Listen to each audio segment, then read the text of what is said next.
ত্রয়োদশ জাতীয় সংসদ নির্বাচনে ভূমিধস বিজয় পেয়ে আনন্দ মিছিল ও শোভাযাত্রা না করে দোয়া মাহফিলের আয়োজন করেছে বাংলাদেশ জাতীয়তাবাদী দল।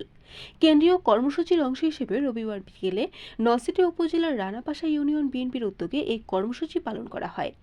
আয়োজকরা জানান, বিএনপির নিরঙ্কুশ জয়ে স্থানীয় বিএনপি ও অঙ্গ সহযোগী সংগঠনের নেতাকর্মীরা মিলাদ মাহফিল আয়োজন করে।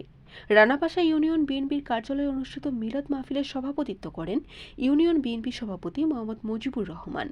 এ সময় উপস্থিত ছিলেন জেলা স্বেচ্ছাসেবক দলসহ সম্পাদক আরিফুর রহমান, ইউনিয়ন বিএনপি সহ সভাপতি সাইদুর রহমান খান, বরিশাল মহানগর ছাত্রদল নেতা ফরহাদ খান, ইউনিয়ন যুবদল নেতা জাহিদুল ইসলাম রাজু প্রমুখ।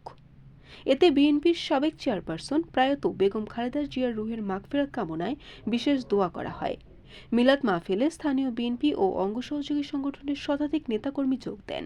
এতে দোয়া মোনাজাত পরিচালনা করেন মাওলানা রায়হান শিকদার। বরিশাল নিউজ।